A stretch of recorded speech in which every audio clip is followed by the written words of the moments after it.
What's up guys, for another car hacks here. So nakikita nyo ba yan guys, yung trip A, trip B, at saka yung current na tinakbo ng odometer ba kung tawagin. So every time na mag-change oil kayo guys, yung letter B, i-zero nyo. Change oil, di ba? Kumbaga PMS. So matatrack down nyo kung ilang kilometers na natakbo nyo after the PMS. So at least matatrack down nyo, 'di ba? Usually 10,000 kilometers every PMS, 'di ba? At least matatrack down nyo dito kung ano yung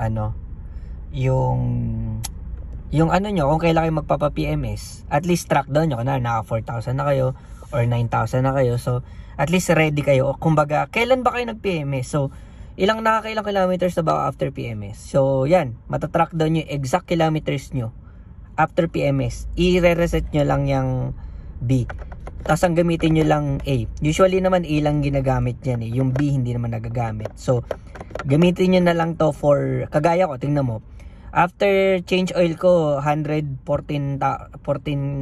kilometers na hindi natakbo. So natatrack down ko siya per kilometer. Yun guys, simple lang siya pero very helpful.